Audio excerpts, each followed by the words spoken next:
Hi everyone. I am going to do a quick tutorial on how you would do a master household management task list in Google Calendar. So this is for people who really like to have a specific day and time that they're going to do every single task. So I'll just add a couple of tasks to the calendar to make sure that you get a sense of how to do it. So let's start with an annual task. So for an annual task, it only has to go on once a year. So let's just put on our HOA dues. So we'll simply click create and then check when our HOA dues are due. I think ours are due the 15th or something. Let's see, let's make that 2019 or 2020. Okay, so January 2020, the 15th, and I'll just type in. Okay, so there are a couple of options here. I can add guests, which is super helpful if I need to tell my husband, for example. I can add a location. This I can maybe add the website that I need to go to help myself out, and any information down here in the description. Maybe it's $100 or something. So I'll add that to the description and then I can save. Okay, so then it appears on January 15th, 2020. Okay, so this is pretty simple. Okay, this is pretty simple. It's just once a year, right?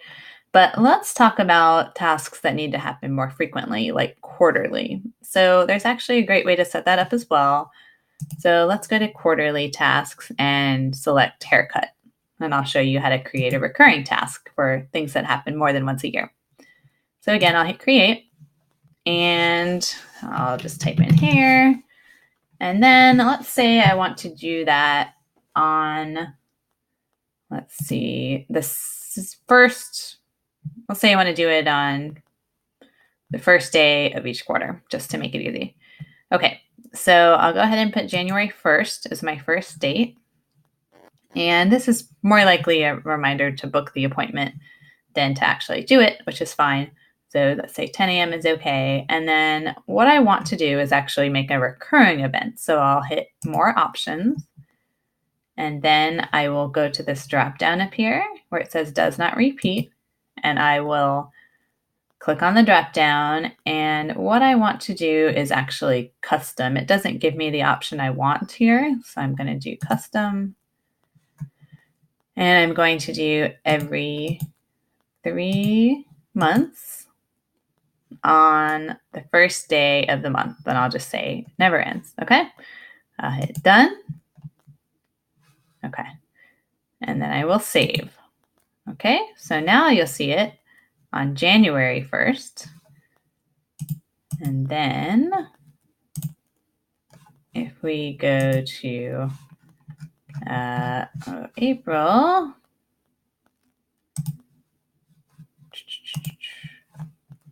April 1st,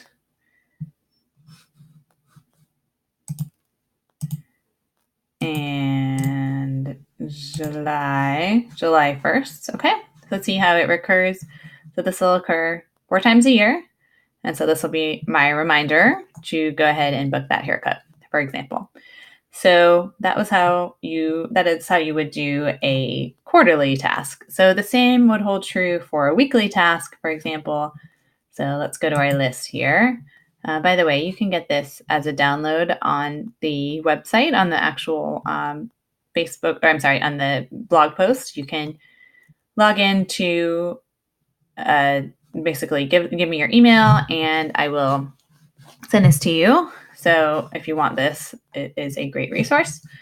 So let's see. Let's say I want to do weekly. I need to wash the towels on Sunday, which is what I actually do. So once again, I'll create a calendar reminder and I'll go to wash towels. And then I'm going to click more options and I want to start it. I'm going to start it on January, the first Sunday in January, the 5th. Okay. Then I'm going to click the drop down, and I want to do it weekly on Sunday. So that's a little easier. And I'll click save. So then I'll have this on every single Sunday, the 5th the 12th, the 19th, every single Sunday. Okay, so a couple of words of caution. If you add every single thing to your list, it might get a little busy. So, what I don't want you to do is start ignoring things. So, I really encourage you to batch some tasks so you don't have a million things littering your calendar. So, for example, on the weekly tasks, maybe you could wash the towels and the bed sheets on Sunday.